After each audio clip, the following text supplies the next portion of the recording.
An excerpt from the book Death and I, The Pandemic, from the My Life Experience series. Author Ilona Davydova.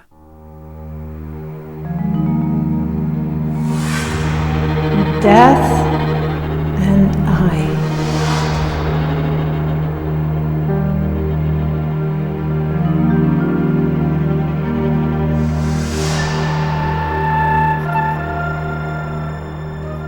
Doubts were raised. Wouldn't publishing this book be dangerous?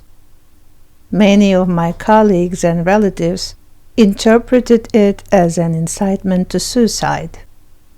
In fact, it's just the opposite. Although it would probably be impossible to explain that to every one of them. At the end of the day, everyone perceives things differently. They will just ban your channel for 3 months, my colleagues said. Just like a child comes into the world naturally, without asking if it can be born and what kind of child it can be. This book was born from my soul. It was an involuntary defense mechanism when death was no longer with me one-on-one, but had mastered a vast horde and was attacking me from every direction at once, in a ring.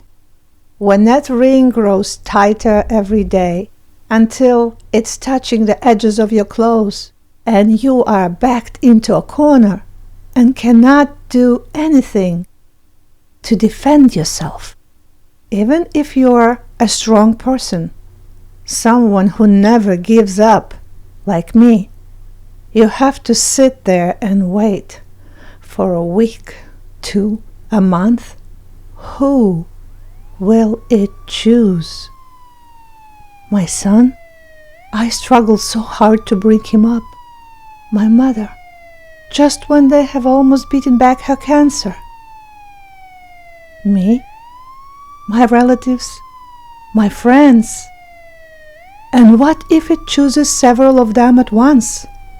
Who will it be? After all, it's not as if I and the rest of humanity were on vacation when the pandemic came after us. Even before it struck, we were weary from our struggles. Even without the pandemic, everyone knew someone who was sick. We were already up to our necks in problems. With that juggernaut crushing into us on top of everything else, wild panic has set in. Trump is warning that the suicide rate will increase. Alcoholism will triple. There will be 10 times as much drug addiction, at least. Crime will go up. When a person is backed into a corner, they have nothing to lose.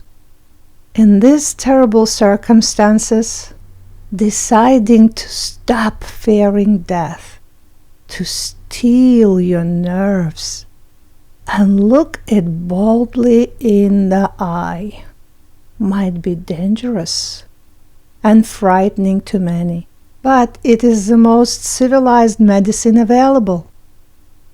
In order to stop fearing death, one has to accept it. That does not necessarily mean that you have to rush to meet it. Just stop being afraid. Free yourself of that uncontrollable fear. During World War II, just one poem, "Wait for me and I'll come back," eased the pain of millions of people in the Soviet Union. The song, "You Wait for Me" by The Creep, "Unsleeping, so I know that nothing will happen to me," kept the entire country's spirits up. I am a descendant of that people that kept its spirits up through song. I am sharing my experience here to relieve pain, ease anxiety, and quiet fear for everyone who, like me, cannot sleep at night. Right now, that might well include half the planet. The most terrifying part is when they raise the axe above your neck. Afterwards, when the axe has done its work, you don't care, but to tremble like an autumn leaf for a minute, 2, a day, a month, years, standing on the threshold between life and death. One step to your left is life. One step to your right is death. And with every fiber of your being, you refuse to accept death. In the hospital, when we were fighting for my mother, I saw an uncountable host of cancer patients. All of those people were on the threshold between life and death, some for months, others for years. It is so very hard on that threshold. It seems like we have saved Mom. Now what? Again?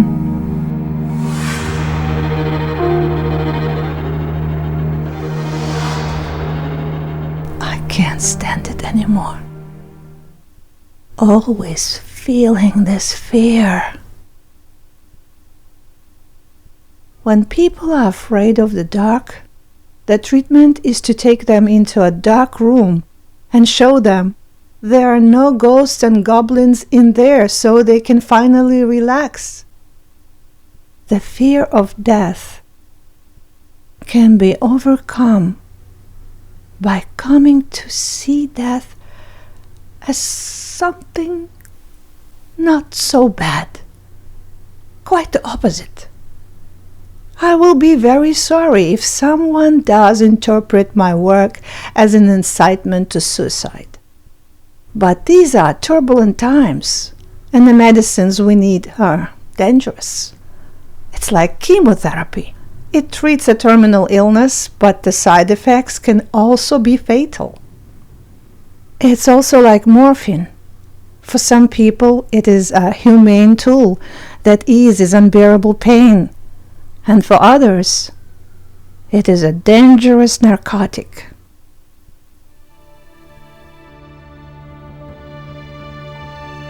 If you sense that you are losing your battle with death,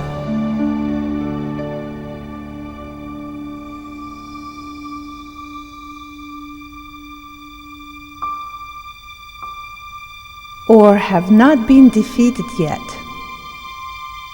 but are finding that uncontrollable fear is making it harder to struggle on, then the following is your last resort. Chemotherapy of the soul. Morphine for the brain.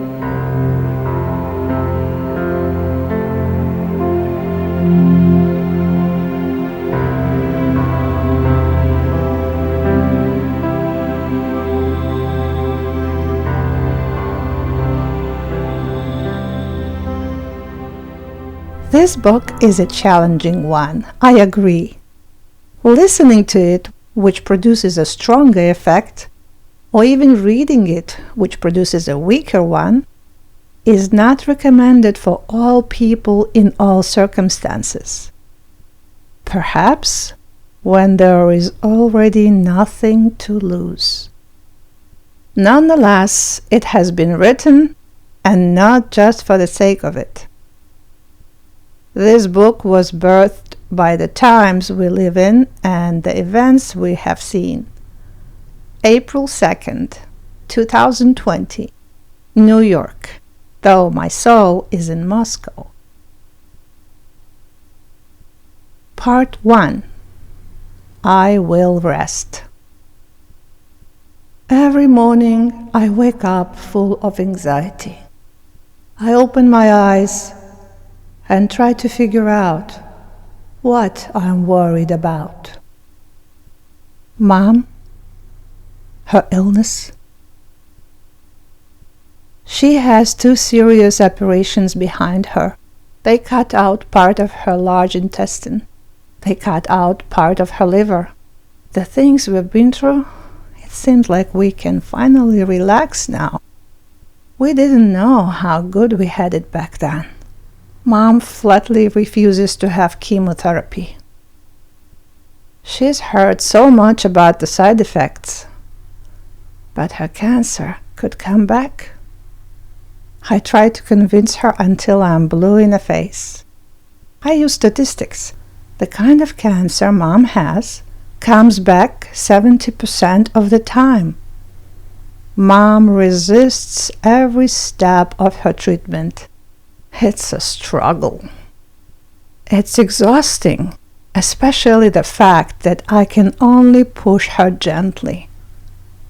When under implacable pressure from me, she finally agreed to the chemotherapy, and the doctors began preparing, her blood pressure shot up to 240/150, and we went to the intensive care unit in an ambulance.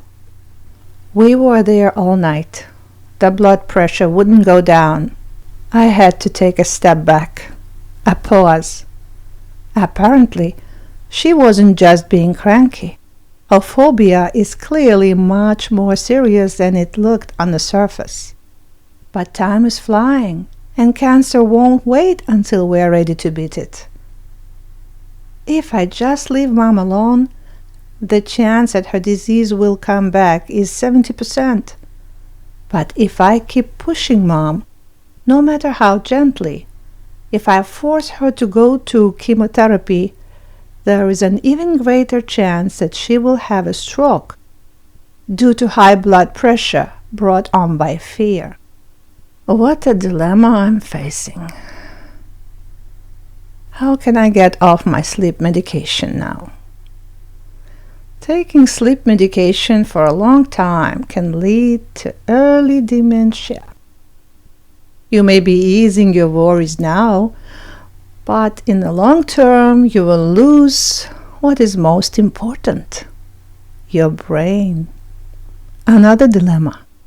Get sick right now by burning out my nerves with nightly insomnia, or calm myself down now and get dementia in the future. Quiet your panicking. Everything will be okay. You can't keep trying to calculate everything in advance. Now, here is the coronavirus on top of Mom's cancer. After what I'd seen in those oncology wards during my mom's treatment, I started running from doctor to doctor, getting tested like crazy for every kind of cancer, and forcing the people I loved to do the same. It's important to catch it in the early stages. Now it turns out I have a genetic predisposition. After one of my ultrasounds, they told me that my endometrium was enlarged. The normal thickness is 4 millimeters, and mine was at 15. I need a biopsy at once, and perhaps even an operation. Doctors often get it wrong. I'll get another ultrasound.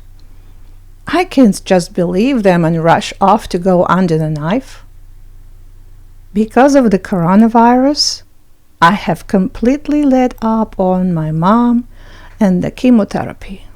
And now I can't get my second ultrasound or my biopsy either. Every way forward has slammed shut. Everything is closed. New York City is under quarantine. The whole world is. It's impossible to do anything at a time like this. Will a cancer cell take advantage of this moment? A cancer cell in my mother's body? In mine?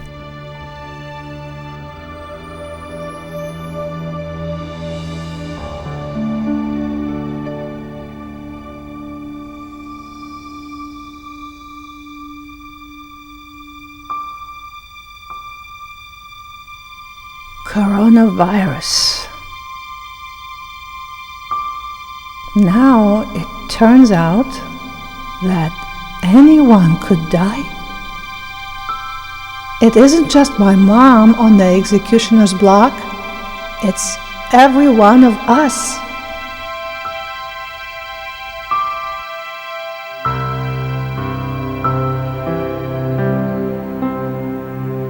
There is not a single hospital, even the very best, that can help you now. Now there is no beating it back, throwing all your strength into the struggle and fighting to the death like we just did it with my mom. This is a massive disaster. You are even more likely to die in the hospital than at home. There aren't enough masks and they don't even help. There is a huge shortage of ventilators. What is going on? I am in some surrealist dream. As I walk the streets of New York, I feel exactly like a sheep being led to slaughter. I have never had such a vast sense of my own helplessness. Is this all a dream? The Baku restaurant is closed? That place is the definition of a strong, unbeatable business. Think of their weekly expenses. How many people can't come to work and have been left with no income? And Yasu is closed too? Those super successful people, those workhorses who kept their family business going for more than 30 years, just shut down the second an order came down from on high? Oh boy, and the next one is closed too? Signature too? And the Opera Cafe? And Liman? And the Applebee's? What is going on? The windows of Signature are all smashed up. It seems looters have already broken in. They work fast. Poor Vadik. He spent his whole life trying to get this restaurant. I remember him as a young man. He has been working since he was 17. First as an assistant waiter, then as a waiter, then as a senior restaurant manager. At the age of 35, he finally managed to find a sponsor and open his first restaurant. He spent a few more years nurturing and developing it. He paid off all his debts with nothing but hard work. And just when he could finally take a deep breath, Vadik was left unemployed at 40, with his windows broken and his business closed. Until further notice.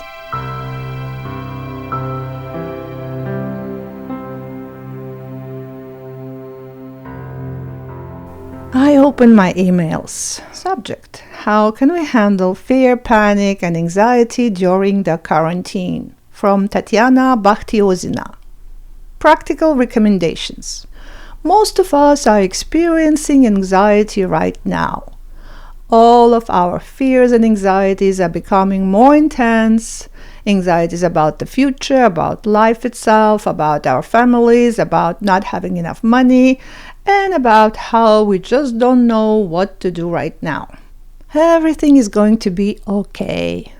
But the overwhelming likelihood is that this quarantine will go on for a long time, and that will create fertile soil for panic attacks.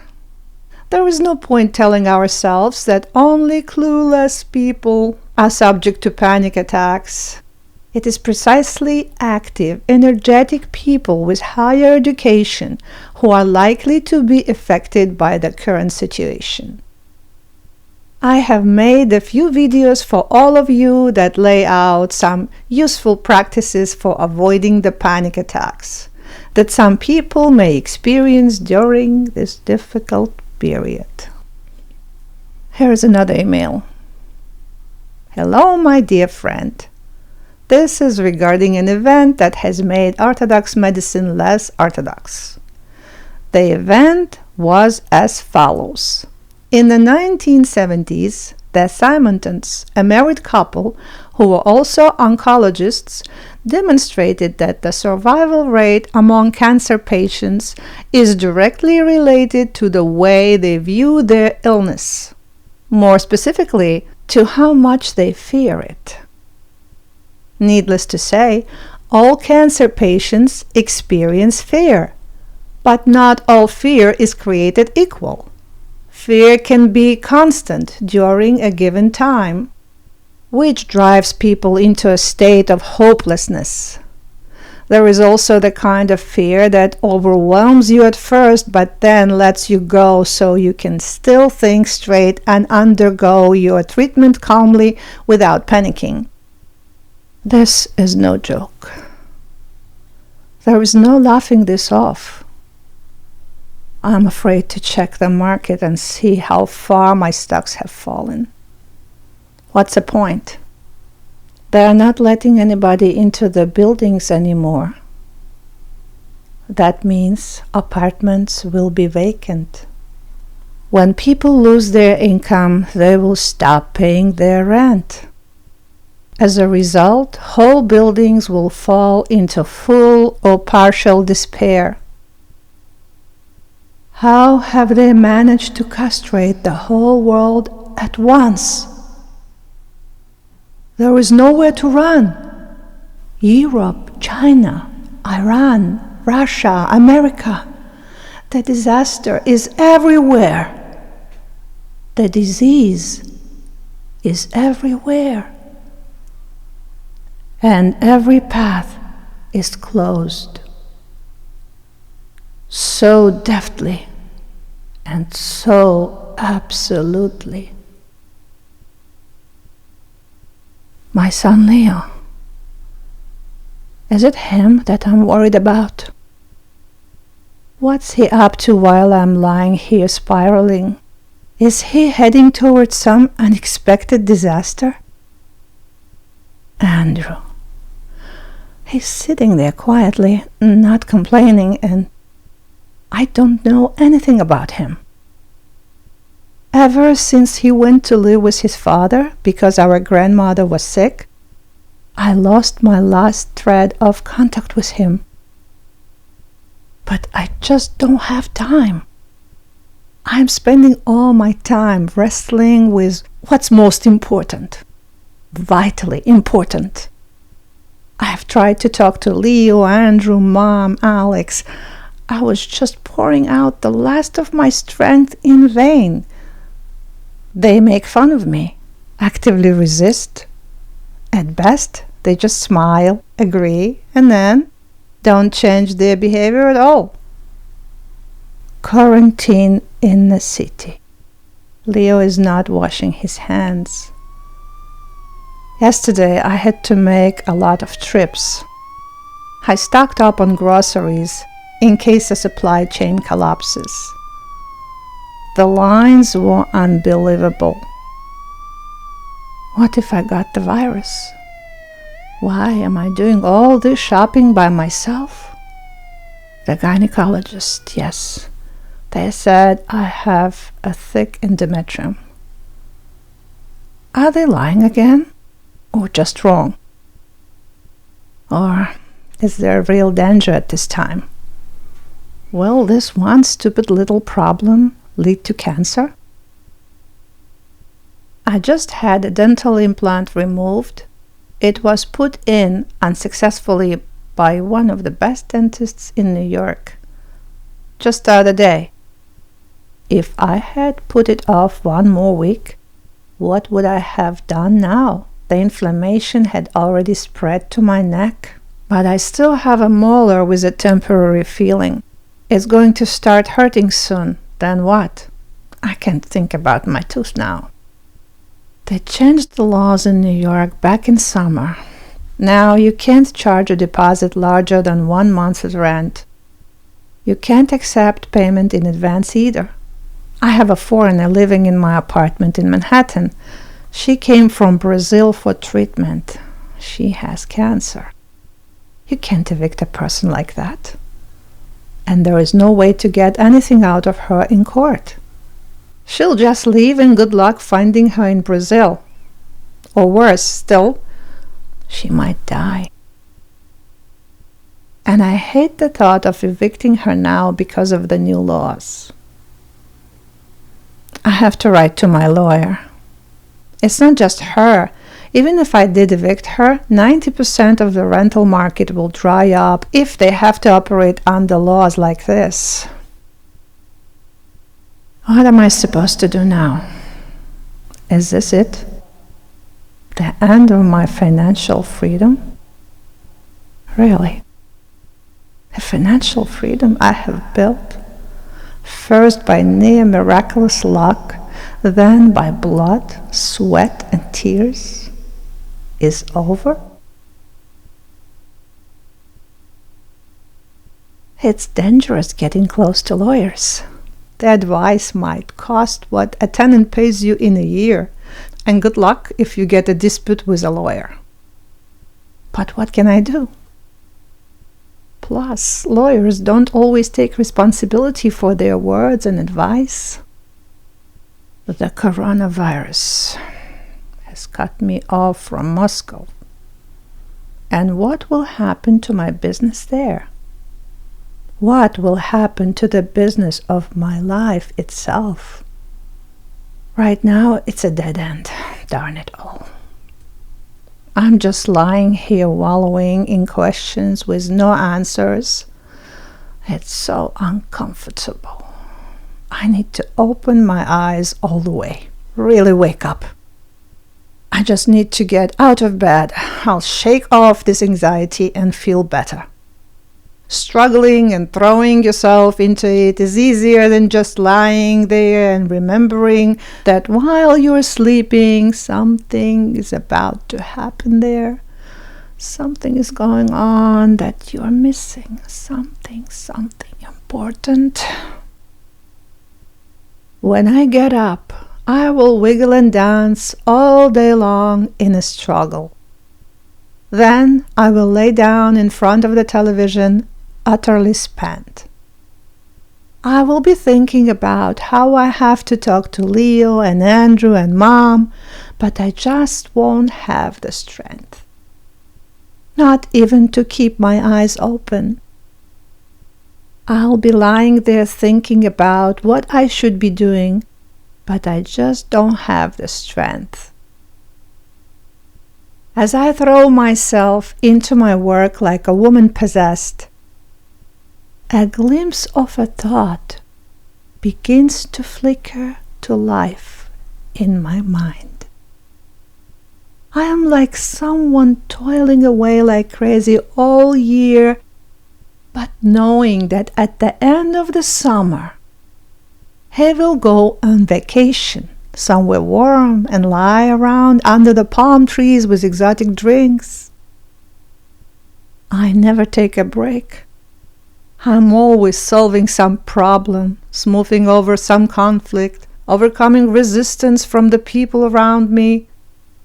But all the while, there is a warm thought in the back of my mind. When all of this is over, there will come a moment when I can finally really lie down and relax. not the way I lie down in my bed every night with my head stuffed full of thoughts, but lie down completely. A moment when I will let all my anxieties go, like letting a huge bundle of balloons drift off into the air, into the sky, without worrying that something will slip away and I won't be able to catch it. A warm thought. Instead, there is this cold horror in the pit of my stomach.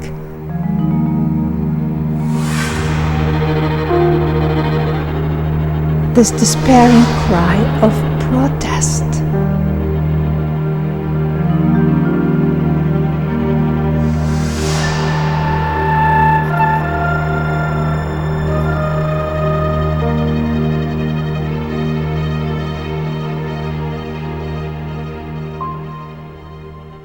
When my mom and I were going to the Memorial Sloan Kettering Cancer Center in Manhattan, 2 hours there and 2 hours back, the fear of death that had crept up so close to me had such a tight grip on me in that claustrophobic car, and it was so uncomfortable and unacceptable, so close to driving me out of my mind with its mere proximity, that my innermost being started reacting on its own.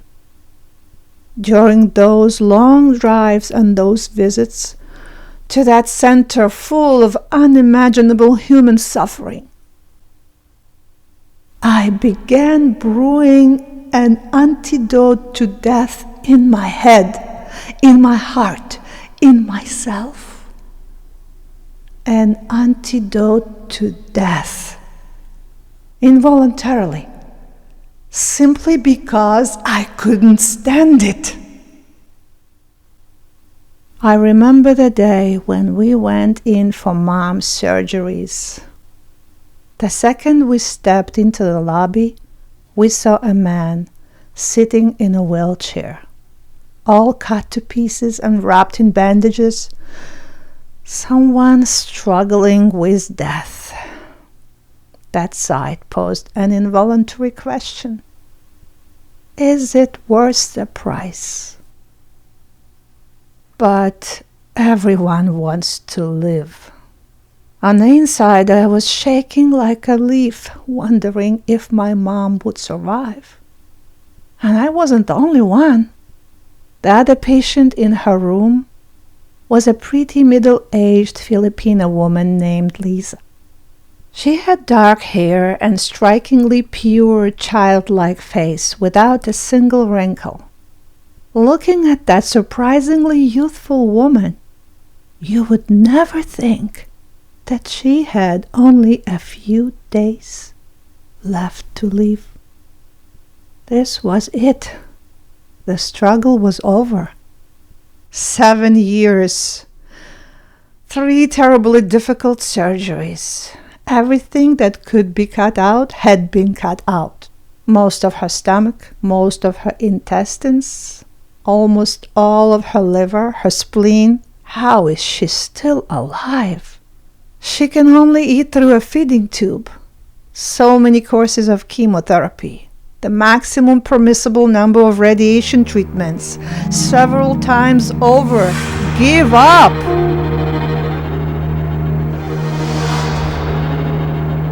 Just think of how much strength it takes to open the door to death and stop resisting.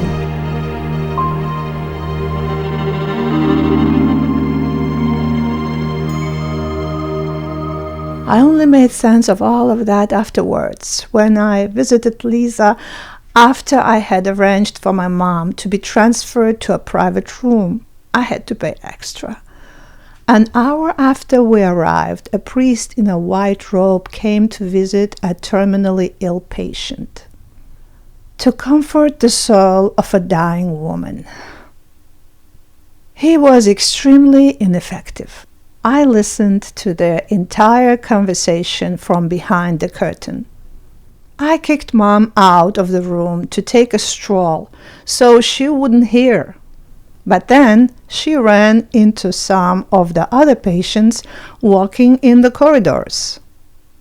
Seeing people who are half or 2/3 of the way into the next world is not an easy experience, especially when you have 2 operations at once ahead of you.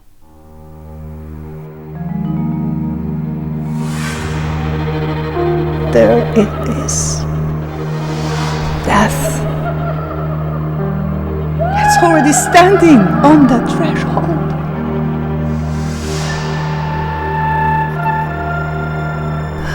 The adrenaline.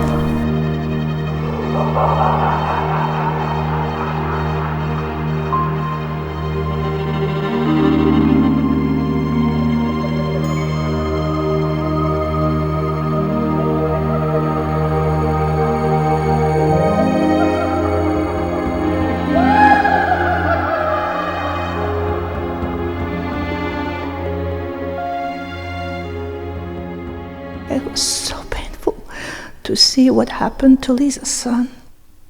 He never left his mother's side. He didn't sleep. He didn't eat. You'll run yourself into the ground if you keep this up, I told him when he came out in the hallway. There isn't much time left. Every day with her is precious. I will sleep later. If he only knew what would happen to him in just a month. How he would sleep later. The one thing we had when Mom was in Memorial Sloan Kettering was the tremendous support of our close relatives. It was so kind the way they just dropped everything to come help us.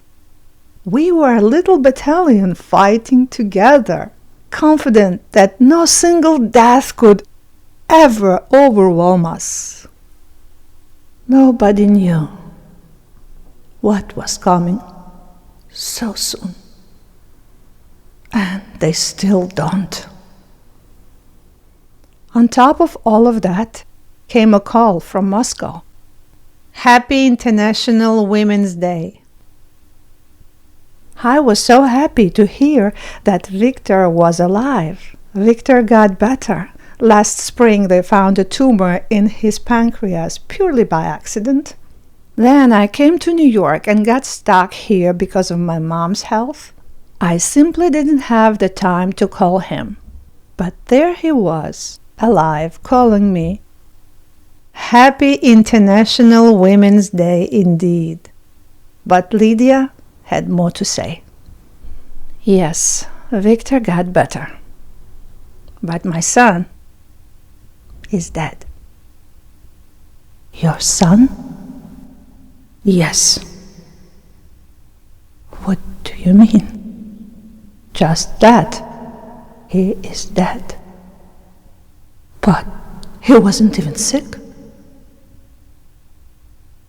He caught a cold. Complications set in. On November 4th, we celebrated his 40th birthday. He was perfectly healthy. A week later, he caught a cold. He ran a fever for 3 days. Then he was short of breath. They took him to the hospital. And then, 2 days after that, he was dead.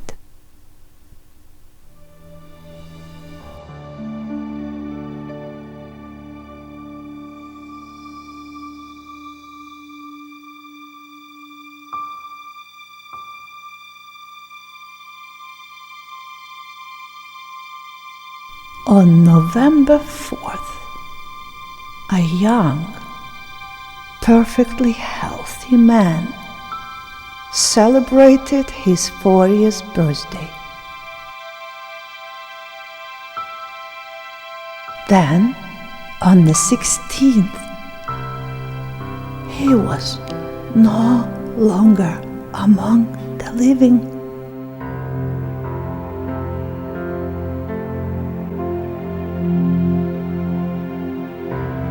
I can't talk. I can't see. I can't think. I just don't understand. Who did it? What control panel are they sitting at as they toy with us? Mere insects. Forgive me, Lord. Calm down, I say to myself. You know very well you aren't going anywhere until you accomplish your mission. Everything is decided up there. There's no reason to make a fuss. Then, once you have accomplished your mission, death won't matter anyway. It's useless being stubborn. You have to go anyway, sooner or later. Yes, the work is happening within me. Why fear death? Why try to avoid it? It haunts you every step of the way. Run one way, it's already lying in wait there. Run the other, and it just laughs and sprints past you. Then it waits again, its small, gaping. It's playing with you like a gorged cat with a mouth. Here you are worrying about your illness, I told my mom. But we could get into a car accident right now, on the way to the hospital or on the way home. That would be it for both of us. Have you heard the statistics about car crashes? I'm trying to comfort Mom. But on the inside, I am terrified at how vulnerable we are. How exposed and defenseless we are in the face of death. We literally don't know what's around the corner. I couldn't even imagine that the frantic combat against Mom's cancer, those traumatic trips to the oncology center, when the fire of fears and emotions was burning so hot I thought it was already off the scale, was just a walk in the park compared to what was coming.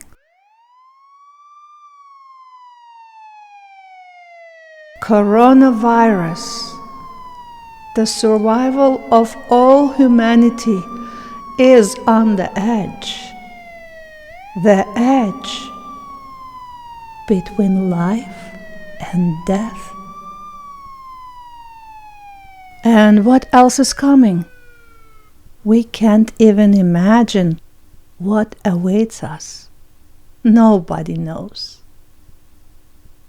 And even I, a strong person who never gives up,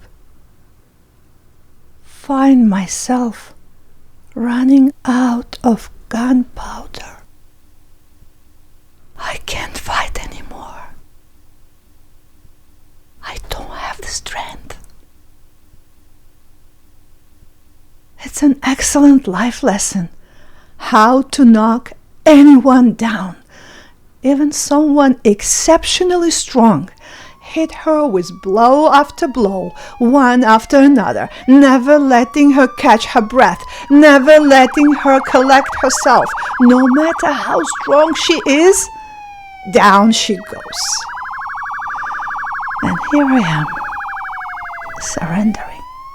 I'm accepting it, making peace with it. I can see that this is not a fair fight. I don't stand a snowball's chance in hell. I am alone against millions of forms of cancer. against unpredictable complications from the flu, against sudden car crashes, against natural disasters, epidemics, against the coronavirus. As a sober-minded person, I understand that the struggle is hopeless. There are too many threats from every direction. Here I am, left with only my last resort. Just like Viktor Frankl, I have to change my attitude towards death. I have to accept everything that God sends to me and to all the people I love.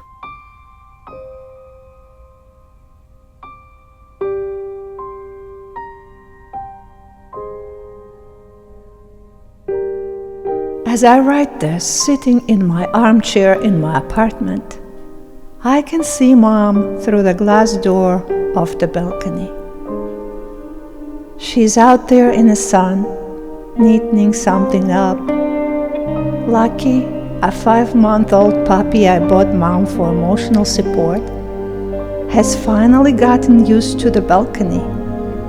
She was afraid to go out there for so long, but there she is, frolicking at Mom's feet.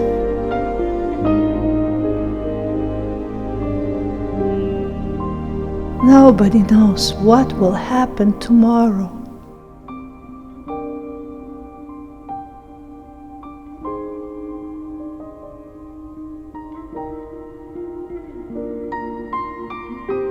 A moment of such acute happiness. We are all alive.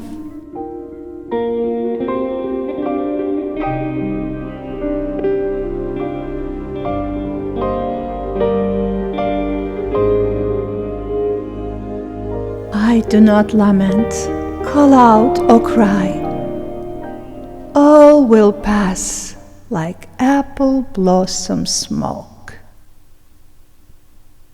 To stop going out of my mind with fear of death, I have to change my attitude toward it. I have to make friends with death.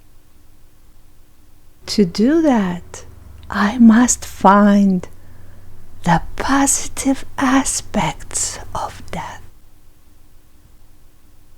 After all, that is the foundation of everything I teach people. There is a positive side to any negative situation. There is an advantage to financial ruin, liberation from the bounds of all those responsibilities. There is an advantage to age and infirmity, wisdom and experience. There is joy in a cold winter, a hot bath, and a cup of tea. There is a positive side to unbearable heat, a cold drink, and an air conditioner. Nothing exists in the material world without its opposite. You can find the plus side to anything, even death, and I found it. We kept having to go to Memorial Sloan Kettering for a long time after the operation. Those grueling trips to Manhattan took a lot out of Mom. I was trying to teach her to see the sun shining in our claustrophobic car on those gloomy February days. And in the process, I learned to see things that way myself. Together, we learned how to turn a laborious trip into pure enjoyment.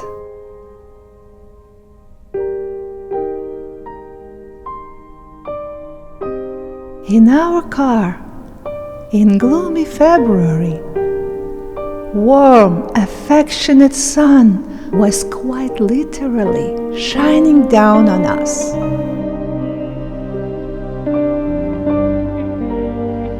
You can convince yourself to see it.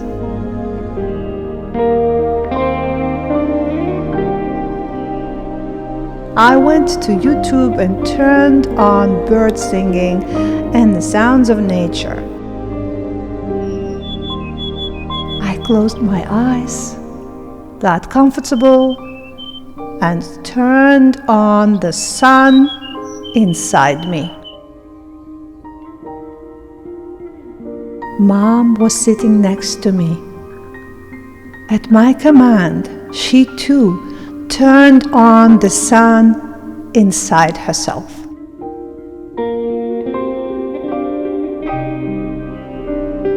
Even with my eyes closed, I felt the presence of my mother. Right there, next to me. And she felt that I was close by and loved her. I let the happiness wash over me. The danger of imminent separation that hung over us made those minutes and hours unforgettable. The whole trip was endless joy and rest. It wasn't a waste of time. Not just burning our energy, not pointless discomfort, just by changing my perception, looking at the same thing from a different angle.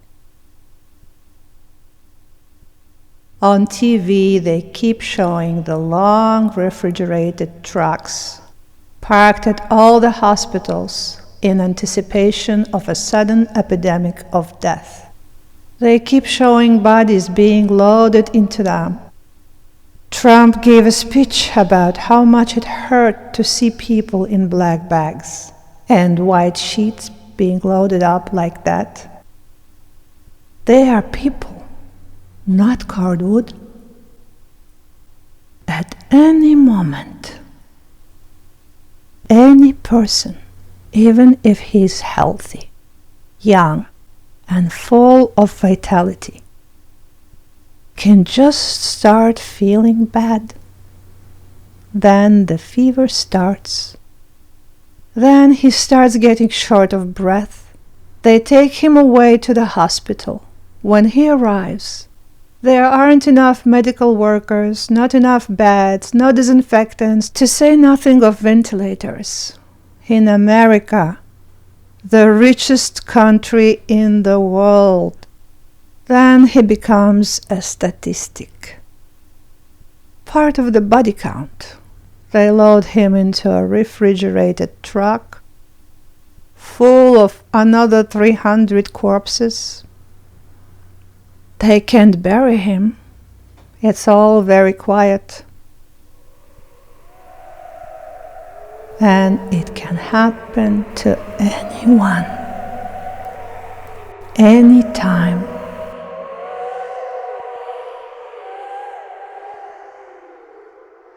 The phone rings. Our Uncle Vadim died from the coronavirus. Yes, they knew that going to the hospital now was likely a death sentence. But they had to take him. When he started having trouble breathing, no, he didn't have any other illnesses. He was a lively, energetic person. On May 4th, he would have turned 82, and he could have kept living and living. None of his relatives could say goodbye. They wouldn't even let them take his body. They wouldn't let them have a funeral. It was too dangerous. There it is, the first death. And this is barely the beginning. What is going on? How am I supposed to keep from losing my mind? I can't take this many sleeping pills. I'll wind up an idiot, even if I don't die of the coronavirus. You're not allowed to go for a walk. But I still go outside. People are still out walking in the streets. Is everyone who isn't doing what they're told a potential fatality?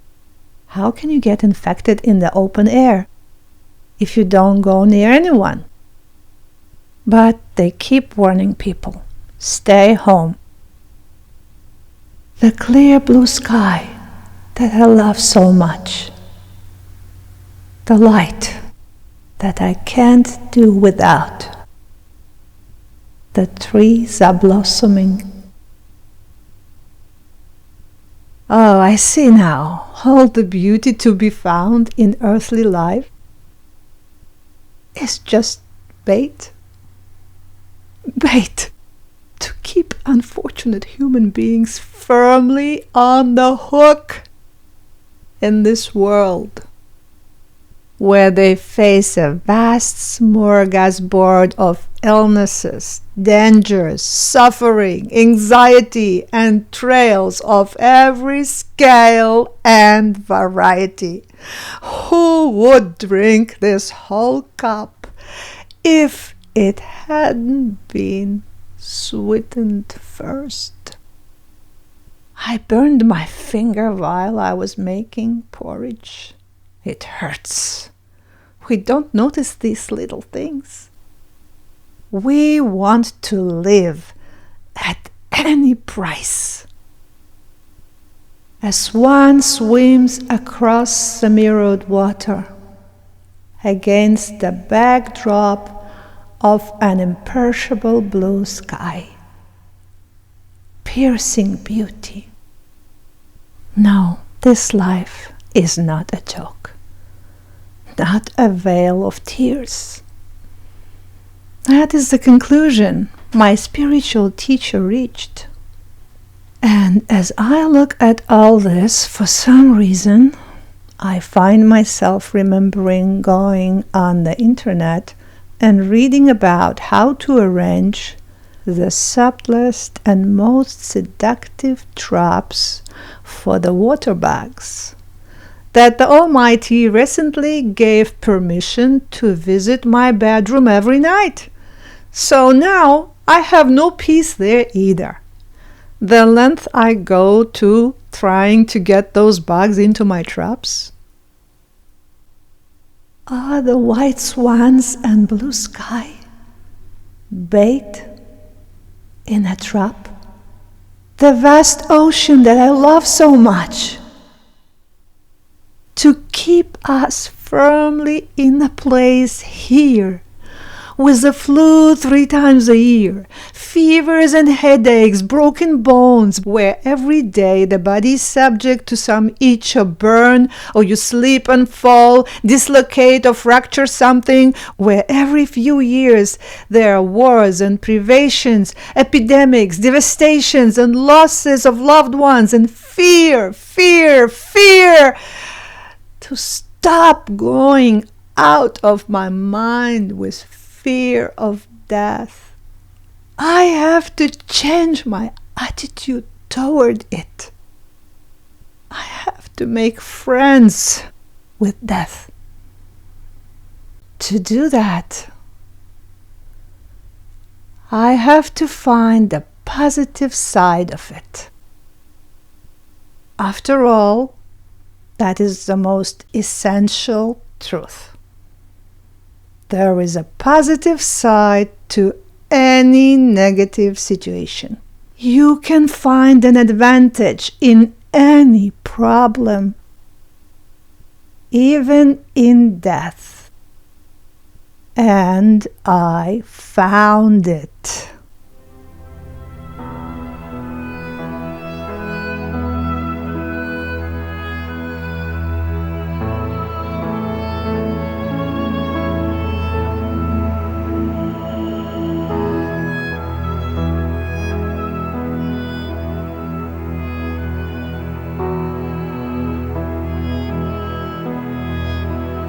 Deep breath. breathe out. Breathe in. Breathe out. Breathe in. Breathe out. Breathe in.